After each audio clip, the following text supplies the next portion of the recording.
our next esteemed speaker and presenter here today, I'm really excited to welcome David Wood.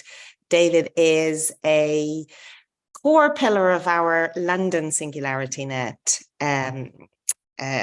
section, and has been a supporter of SingularityNET since long before me. I've only been here for 2 years, but an advisor of the board, a very regular attendee at our all hands meetings, and is a highly esteemed technologist. So welcome to here, David. Thank you for joining us. David It's a real pleasure to be here, and what a privilege to follow that opening remarks by Ben Goetzel. Thank you very much, David. Fabulous to see you as always. So a little bit about David. David has an extensive background as a brilliant technologist, analyst, author, and speaker, and is one of the leading writers in technological disruption and radical transformation. He's the chair of London Futurists, which is a large non-profit meetup group that meets to analyze the possible future scenarios in the next few decades, including the impact of technology. David's far-reaching vision and deep understanding of social and technological change make his contributions essential to future thought and action. David's going to talk about families of scenarios for the next 10 to 15 years. So folks, if you have your popcorn, crack it out now. This is going to be fantastic. Over to you. Thank you very much, David. Thank you. Now I'm going to share my slides, which will just take a moment. Now the other ones have gone. Here we go. And I'm going to turn off my camera so that it's not actually obscuring part of the slides. It's a bit of a radical idea. My subject is vital decentralization. This is a matter of life or death in a particular sense. What do I mean by that? Well, I'll explain as I go on. As a futurist, you'll expect me to offer some scenarios for the future. I will offer 3 families of scenario for the next 10 to 15 years. But more important than just seeing possible futures is how to distinguish between the ones that come to pass and the ones that we avoid. So I'll be talking about the most important technology adoptions that need to happen, and even more vital, the most important human initiatives that can secure the kind of future that we've heard about. Now, I was a futurist before I knew I was a futurist. I spent 25 years in the comparatively early days of the mobile computing and smartphone industries, envisioning the future and helping to bring it about, at least in part. And there are lessons from the remarkable experience of smartphones, the early days from Nokia and others, more recent transformations by Google Android, Apple's iPhone, and so forth. Lessons which apply to other technological disruptions, including the growth of open source, as Ben mentioned, including the successive waves of disruption from AI, and including the waves of disruption by adopting decentralized governance. I could talk about 4 main lessons. The first is that the future is not just more of the same. It involves big disruptions from time to time, which are generally light, they're slow, and they're disappointing until they happen, and then they become like ChatGPT and GPT-4, fast and furious, taking everybody by surprise. But secondly, these disruptions don't just involve building new technology, which eventually reaches a certain performance threshold. These disruptions involve crafting an ecosystem with constructive, positive feedback cycles. And it's the ecosystem that makes the technology happen and embeds the technology in more and more usage. Thirdly, disruptions happen not just once, but they happen in waves. And if you're hung up looking at one wave of disruption, you might miss an even bigger one that's coming. And each new wave tends to be coordinated by new people with different ideas and will progress once new tools are there to make things happen. And my fourth main lesson from my experience is that the outcomes of disruptions are not written in the stars. They are not inevitable.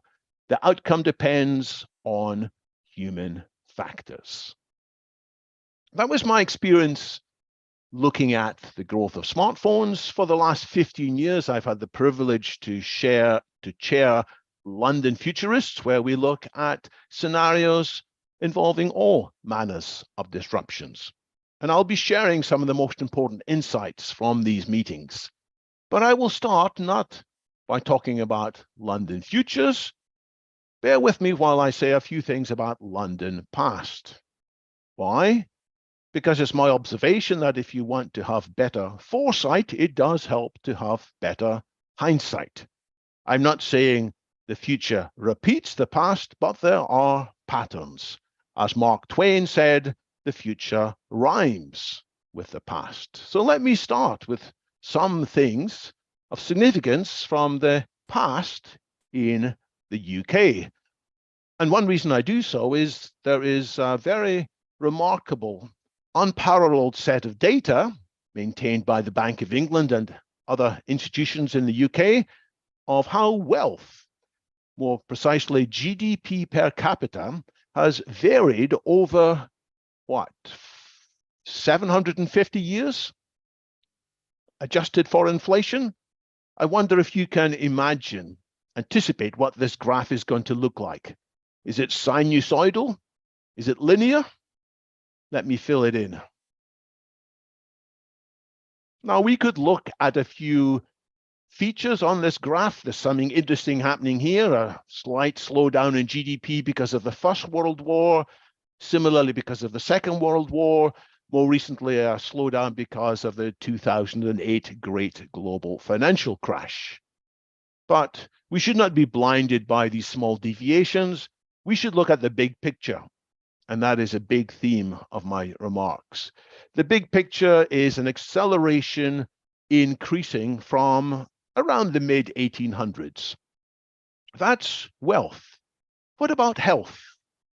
The UK has not quite such a long set of records, but still a very impressive set of records on one marker of health, which is life expectancy. Nearly 500 years of records here.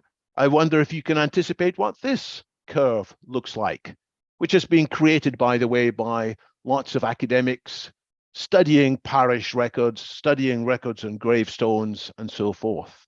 I'll fill this in. I'll show you, in some ways, the UK's worst health year in the last 500 years. Here we go. Once again, we can look at some features. Something remarkable happened in 1918. You probably know what that is. That was the so-called Spanish flu, whose devastating effect was multiplied because societies had already been weakened by 4 years of arduous transport, World War I. Further back in history, there's something that most history books skip over, 1728, terrible famines caused by agricultural failures, caused in turn by a wave. People think of typhus, so other people think it might have been typhoid. And the worst year in British history, according to this at least, 1557, terrible famines again caused by what some people think is the first worldwide spread of flu. So we could say there's one important insight here, which is that risks often involve combinations, just as key breakthroughs often involve combinations. But the bigger picture again is this. Little net change in life expectancy from 1543 to around 1860, then rapid improvement, and then a subsequent phase of slower improvement. And we might study later, if there's time, what might happen next. That's wealth, that's health. In terms of learning, there's a sort of similar curve. More and more average years of schooling. Now, don't worry, that's the last of these graphs, but I will, in the words of MIT economist Andrew McAfee, summarize what a lot of this data highlights. As he says, for thousands of years until the middle of the 18th century, there were only glacial rates of population growth, economic expansion, and social development. And then he says about James Watt's improved steam engine, there was an industrial revolution which caused humanity's trajectory, measured in many different ways, to bend sharply, and so far, he says, permanently upwards. To summarize, history teaches that nothing changes the world like technology. At school, we learn about great wars and empires, despots and democrats, the insights of science and the revelations of religion, but from a certain point of view, none of them have transformed lives and civilizations in the past, and it will be the same in the future, as much as a few practical inventions. And at this stage, I'm going to go a bit outrageous. I'm going to attempt to summarize from a certain point of view all of human history on a single chart, which of course is ludicrous, but it has a certain grain of truth in it. The history of mankind is the history of harnessing technological change. I've got 4 dates on here. The first is the date often taken as roughly the start of the first wave of industrial revolution, the steam engine modification, its application in increasing mechanization, subsequently its adoption by trains, steamships, and so on.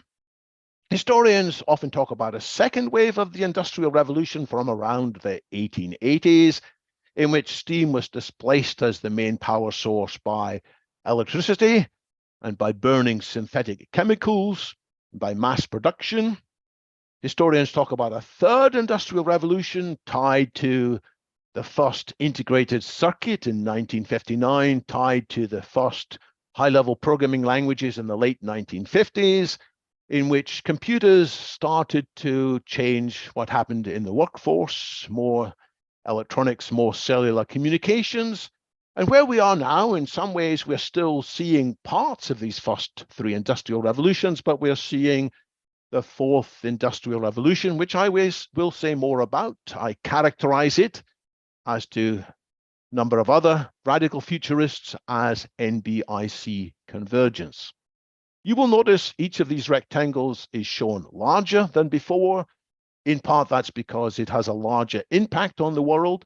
It's also because a larger number of people, a larger number of countries were creating these revolutions. The first was largely fed by Western Europe. The second involved many contributions from America and Australasia. The third involved lots of contributions from Asia. And the fourth is worldwide. But this picture misses out some key things. These industrial revolutions don't grow out of thin air. They grow out of a culture in which there is an understanding and respect for the scientific method, and an understanding and respect for openness. Openness meaning you can criticize the authorities. Just because Aristotle or Thomas Aquinas thought something doesn't mean that you have to think it as well. It also was an openness in that people could come together and create enterprises. So that's the first basis for each of these industrial revolutions. The second basis is a technological overhang. One invention turned out to deliver much more than could be expected. Steam engines were initially for one purpose, which was to pump water out of coal mines. It turned out they had many other uses. The same with electricity, the same with computers, the same with NBIC Convergence. A third reason why industrial revolutions grow in strength and change more of the world is because of positive feedback cycles, as I already mentioned. There were positive feedback between technology and the tools to build the technologies. Initially, new technologies were built with crude tools, but new technologies allow better tools, which allow the creation of better technologies and acceleration. Technologies make individual people more capable and allow them to be more inventive and more creative. Technologies change how society can collaborate and allow society as a whole to be more productive. And it's because of these factors, there's an acceleration, not just inside each wave of the Industrial Revolution, but in the overall picture. You will see a hastening, 120 years or so between the starts of the first two waves, about 2/3 of that period, 80 years until the start of the next wave, about 2/3 again, 50 years until the start of the next wave. And if this pattern is to continue, and it might, then it could be in around 35 years, there will be, in 2045, a fifth industrial revolution, which some futurists have been predicting for a while. You know the name, it's their technological singularity. It's when AGI accelerates to artificial superintelligence. And we're all interested in that in this conference, but I'm not going to talk about it because we won't get there unless we successfully manage what's going on in the current wave of AI, nanotech, biotech, infotech, and cognotech. Because each of these technological revolutions, they bring opportunities for radical improvements in health, education, housing, goods, and well-being, as I've mentioned in the earlier charts, but they also bring risks. Risks of damage to the environment, risks of damage to social well-being, disruption through new forms of crime, small-scale crime, large-scale crime, new types of warfare, and broadly social chaos. And if you look at the bottom of this chart, all this progress depends on a respect and understanding of scientific method and open society. And in the last decade or so, we're seeing less understanding and less respect for science and less appreciation of the importance of openness, and more people saying they want their big, famous, popular political leader to make all the decisions. That's the risk. Now, to make this more concrete, I'm going to look more closely now at NBIC Convergence. What is NBIC Convergence? It's 4 quadrants of a single phenomenon, but each quadrant is important in its own right. The I stands for infotech. It's not computing, because that's already in the third industrial revolution. It's a change in how computing can draw insight. It's big data analyzed by machine learning. Nanotech means manipulation not just of bits, but of core aspects of physics, the atoms and the molecules. It's 3D printing, it's quantum computing, it's new types of chips, new types of sensor. B for biotech is manipulating and reprogramming, not of our physics, but of our biology, our genes and the organisms into which our genes are building things. And C is for cognotech, sometimes also called neurotech, but NBIN doesn't sound quite so catchy as NBIC, so we'll go with cognotech. It's understanding and improving in various ways our neurons and our brains. The top is roughly hardware, the bottom is roughly software, the left is roughly physics, the right is roughly biology. But as I mentioned, it's the interactions between the different quadrants that give this NBIC revolution its greatest potential and builds momentum. We could spend a long time looking at these relationships. I'll just mention a few examples. Nanotech allows us better sensors, not just better computers, but better sensors. We can understand what's happening inside somebody's head, inside somebody's brain, without cutting their skull open. We can understand, therefore, what's happening when people are being creative, when people are meditating, when people are being intuitive. And we can copy some of these insights into our new AI systems. It's no surprise that many of the largest AI companies have significant numbers of PhDs from neuroscience. And all of this can lead to better medicine, better healthcare. The things feed in. Second example, nanotech involves better chips.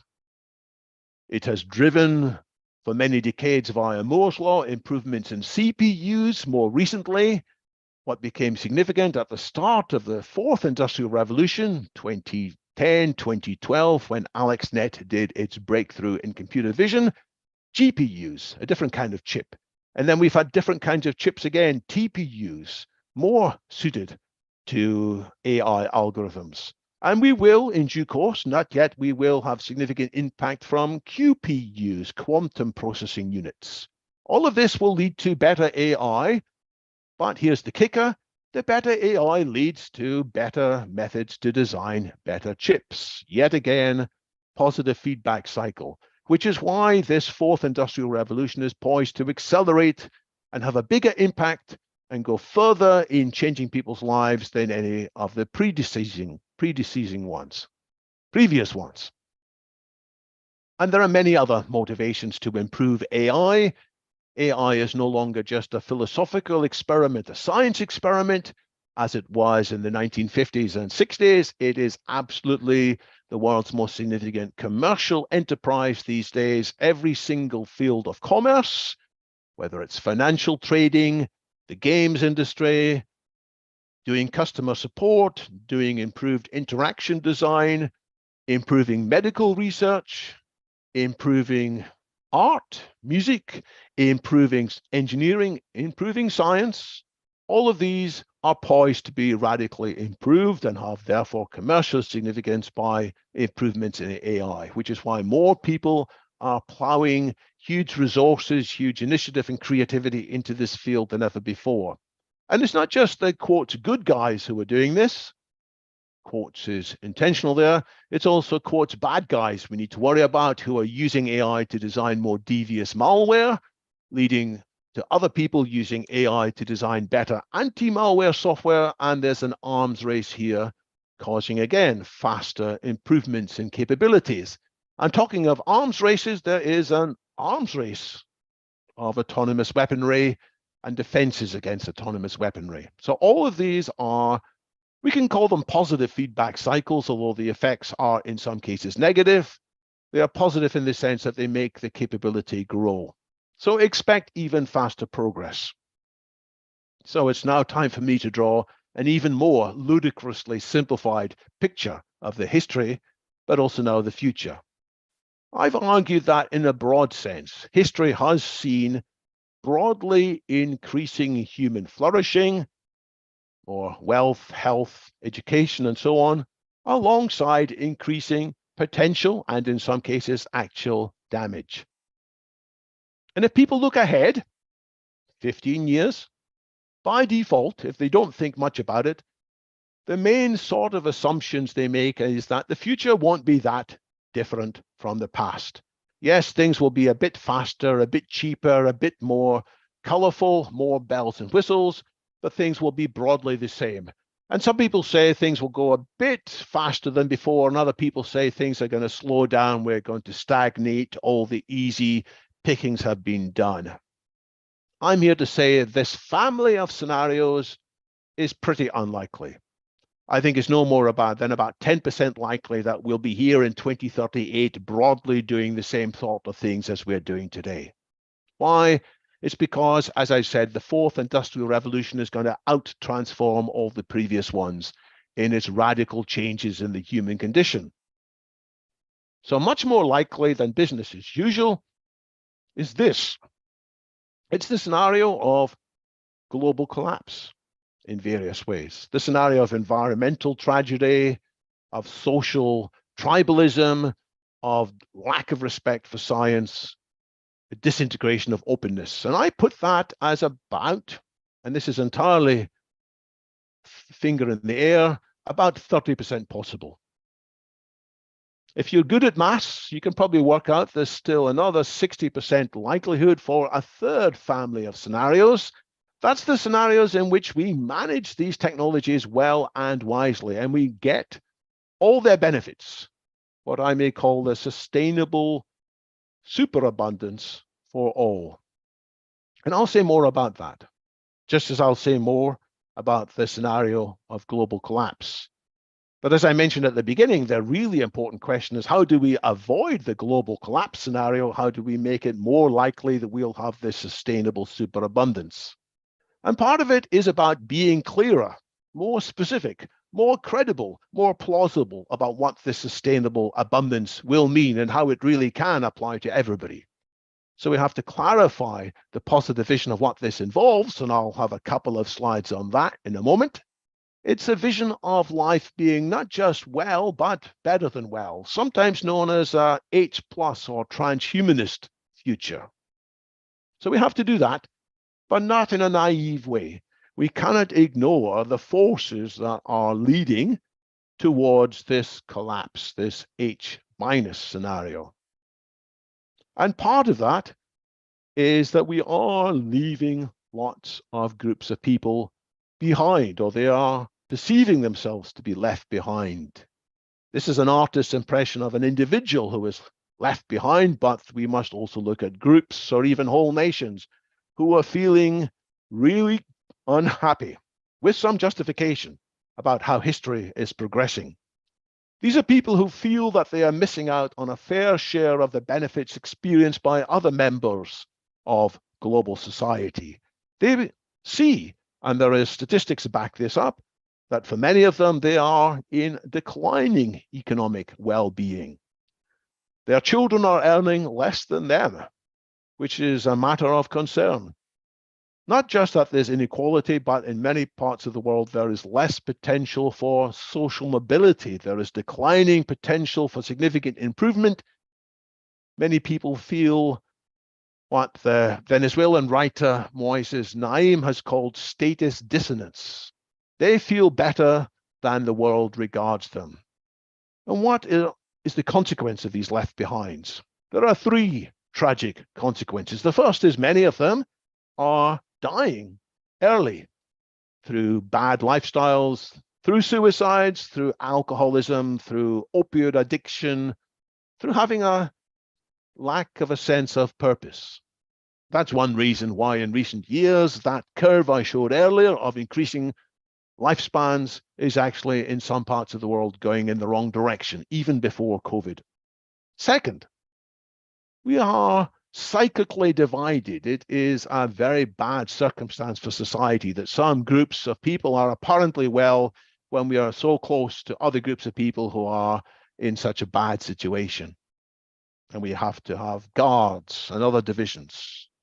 Third, a small number, by no means all, a small proportion of the left behind seek, understandably, revenge, notoriety, or validation, and they can cause enormous trouble in society and in geopolitics.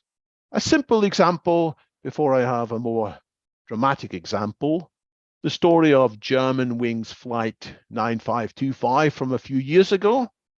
You can see the conclusion of the story collided with a mountain. Everybody on board was killed. The airline industry has a remarkably good practice of studying the cause of all accidents. They have voice recorders and black boxes on board, and we know what happened to this incident from studying these recorders. When the airline reached its cruising altitude, the captain left the cockpit, presumably to go to the restroom. The co-pilot locked him out. These were in the days when people were afraid of hijackers, and so there were mechanisms to stop anybody getting back in, including even the captain. And the co-pilot set the autopilot of the plane, another piece of technology, to descend to 100 feet. And the voice recording here shows angry sounds from outside, banging on the door frantically before the end. This co-pilot was depressed, he was alienated, he had a medical condition, he thought society was treating him badly. This is by no means the only example of people lashing out in their suicidal phase. How bad could this get? I will quote here Eliezer Yudkowsky, who has come to a lot of prominence recently because of his recent statements, but this is from 18 years ago. He playfully talked about Moore's law of mad science. The minimum IQ necessary for somebody with bad intentions, or maybe even just accidental intentions to destroy the world, drops by 1 point every 18 months. This isn't meant to be an exact law, but it does point to an issue. The more powerful technology we've got, the more its potential, not just for wonderful use, but for bad use. Many terrorists have been trying to get their hands on homemade nukes and have failed, thankfully, so far. Others may try to get their hands on bioweapons. People can certainly do 3D printing of weapons and can use drones nowadays to deliver payloads. Certainly, there are AI-driven cyber attacks as services. There are means to stoke up hatred and anger and dysfunction via algorithms on social media. All of this can, in various ways, make life much worse, potentially much, much worse. And there is also the potential for adverse reaction by populist totalitarian governments to remove our freedoms to try and prevent these kinds of outrages, all leading to H- scenarios. But as I said, one way to fight against these H- trends is to point out how everybody could be part of a much better future if we can harness NBIC well in this sustainable superabundance. And this involves a lot of technological progress, using not just today's green tech, but emerging new green tech to have an abundance of clean energy. Likewise, an abundance of healthy food by transforming agriculture, an abundance of robust material goods and shelter, an abundance of affordable health, an abundance of all-round intelligence, an abundance of all-round creativity, an abundance of room in due course in external and internal space, all enabled by an abundance, if we get it right, of positive collaboration and democracy. And some people say there's no way this can happen anytime soon, but I point to the acceleration effects, and I point in particular to what AI can do. Innovation, creativity is sparked often by more intelligence. The more AI that's around, the more individual people, the more groups of people can be intelligent, and the more AI itself can contribute to revolutionizing all of these technologies. But it's by no means a done deal. That is the H+ scenario. There is also the H- scenario of mismanaging these technologies, leading not to an abundance of good stuff, but to a preponderance of bad stuff, polluting energy, malnutrition or bad nutrition, waste and biohazard, chronic disease, including chronic mental disease. People will still be clever, but they will be unwise in their cleverness, soul-destroying toil, overcrowding, inequality, and tribalism. The difference between these, let me just show it again. There's not much difference. It depends on us using AI successfully, but it depends most of all, and these are my last few remarks, on this thing at the bottom, social tech, which you may be wondering about. What is social tech? Where does it fit in this picture? Is it something to do with atoms or genes or bits or neurons? Well, simplistically, I put it here. This is the set of technologies that will drive and govern how we use all the other stuff. And it is all about what do we decide to value and uphold? Is it just money? Is it just profit? Or is it other things that we value? To go one level deeper in the analysis, there's no time to explore what nanotech, biotech, infotech, and cognitech really involve. These are 20 ways in which the world will change radically in the next 10 to 15 years. There's also crossover combinations, which some futurists call planetary tech. But the most important technologies, as I've said, is this stuff in the middle to do with values, including how do we provide an appropriate and fair amount of finance, appropriate access to computing, appropriate access to relevant, trustworthy data in a way that protects privacy but is secure against hacking and manipulation. How do we encourage people to truly cooperate, in part by the mechanisms of markets, governed by appropriate regulations? And the most important two parts of social tech are the social tech of education. How are we ensuring that people truly understand the possible scenarios ahead and the skills and processes they can adopt? rather than being misled by so much of the distracting stuff or stuff that used to make sense for education maybe 20 or 30 years ago, but is less relevant today. And the most important technology of all, political technology. And here I will point to one type of politics, democracy. I will quote perhaps the best vision for how politics could work if it's done well. Government of the people, by the people, for the people. A saying made famous by Abraham Lincoln in his 1863 Gettysburg Address. I want to spend just a moment on this before I finish. This is a profound statement because, first of all, it recognizes there is some government. It is not just everybody making their own individual decisions. People aren't able to decide, in some modern examples, how much they can drink before they can drive. They're not able to decide exactly how fast they can speed on shared highways. People aren't able to make their own decisions on what to do with dangerous goods such as explosives or polluting goods. No, there are restrictions. Who decides the restrictions? It is the people, or they're representatives of the people. But critically, the people have the ability to remove in democratic elections the people representing them if they no longer adequately represent them. So the voting part is key to democracy, but even more important is that the people making the decisions take advice from the entire populace, not just the loudest voices, and not just at the times of elections. And why are these restrictions being made? It's for all the people, not just an elite. And the various complexes in society, which are important, don't have special electoral privileges. Military is important, but they are subject to rules and constraints. Big corporations are important, but they are subject to constraint. The media is important, but it's subject to constraint. And politicians themselves are subject to constraint. That's the theory. But as Ben mentioned in his opening remarks, there are worries about democracy. He gave one quote from Winston Churchill. Here's another. Although, to be fair, the heirs and the legacy of Winston Churchill deny that he ever said this. The quote is that the best argument against democracy is a 5-minute conversation with the average voter.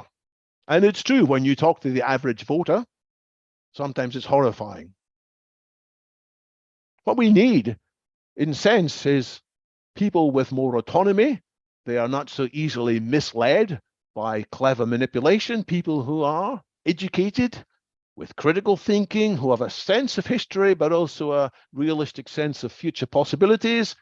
And we need to support people in their decisions. If they are not supported, we should not be surprised if we end up with poorer government because we have had people not thinking carefully enough, not informed enough. Which leads me to this final slide. I offer the scenario not of democracy, but of super democracy. Democracy that takes best advantage of the technologies of the fourth industrial revolution, in particular AI. So it's still government of the people, but it's by the people, aided by technology and by institutions for the people. And much of the rest of today, you will be hearing about ways in which technology and institutions can fulfill this vision. And there's some fairly straightforward ones: real-time fact-checking, logic checking, and source checking. There's more interesting ways in which new AIs can come up with creative synthesis of different views, bridge gulfs that previously seemed unbridgeable. And there are simulations possible in which people can explore in scenarios, not real world, what might happen in the real world if various policies are put. So this is the vision of people being improved, better politicians, better voters, better press, better analysts, better educators. But there's a certain naivety about this, and I don't deny that. And to make it real, there are two vital inventions that are even more important than the ones I've mentioned already. And you may not like what I say here. They are old inventions, but we need to defend them and uphold them. They are the mixed economy, and they are separation of powers. One reason we have made so much progress in the last few centuries is we have had mixed economy and separation of powers. Not perfectly, but we have had it in part, and that has led to so much progress. And these two things, by the way, they are another way of saying decentralization. So I look that we can continue to take advantage of the benefits of free market competition with democracy overseeing it to guard against the many types of market failures with smart regulations, smart subsidies, with a proper valuation on externalities, and with these regulations and subsidies rapidly changing, not being caught behind, with an industrial strategy to match. Freedom of press, but penalties for knowingly lying, and what you'll hear about in other sessions, citizens' assemblies enabled by AI and by social tech liquid voting reputation systems. Well, I've squashed a lot into my time. You can read more about some of these ideas in some of the books I've written rather, Sustainable Abundance, The Abolition of Aging, my most important book, The Case for Active Transhumanism as a Philosophy that will make all of this work, and my most urgent book, The Singularity Principles, Anticipating and Managing Cataclysmically Disruptive Technologies. Thanks very much for being so patient. I hope that's given you a few things to think about. And let me finally turn on my video again. Janet, back to you. David, that was absolutely scintillating. Thank you so much. You're getting lots of chat and lots of comments on the YouTube channel about how you're opening everybody's eyes and your brilliant ways of putting the history into perspective, putting the future into perspective. I'm absolutely honored to work with you through to this techno-progressive transformation, which is going to be my phrase of the day. So thank you very much for that. We have just one question on the YouTube channel, so we just about have time for it. Let me quickly dig that one up. So David E asks, what does David see as the impact of AI in accelerating the negative impact of disinformation on the health of democratic systems? We are seeing already cleverly constructed fake news, which can be personalized. So in the olden days, there was fake news, but it tended to be visible because it was published in newspapers and pamphlets that everybody could see, and it had to appeal to the lowest common denominator. Now we have AI systems that can figure out the hot buttons of each of us, and they can manipulate each of us in personal interactions. On the positive side, I look forward to AIs working with us as our guardian angels to stop us being misled by the stuff that social media puts in front of us, things that will do more than currently. Currently, if you want to click on a link, sometimes your software protects you and says, don't click on this. You think it's coming from your bank, but it's not your bank. It's somebody masquerading as your bank. In the future, AI, if we can trust it, will tell us, this seems very seductive, seems very plausible, but here's why you shouldn't go with it. So there's an arms race there, and we will need to be sure that the AI that I described as our guardian angels really is on our side and is not secretly fulfilling the mission of whichever enterprise has created it. So it shouldn't be a for-profit enterprise. Ideally, that AI should come from a decentralized entity, SingularityNET or another. Thank you very much indeed. And I do have to mention Mindplex and all the work we're doing there with reputation engineering, reputation systems, our liquid weighted rank reputation engine, and recommender systems to weed out fake news and disinformation. David, that was absolutely, utterly inspiring. I think I'm happy I speak for all of the community. We've tremendously enjoyed your talk this morning. Please do stay tuned if you're around, although I know it's evening time across in the UK. And we look forward to seeing you again very soon. Thank you. My pleasure.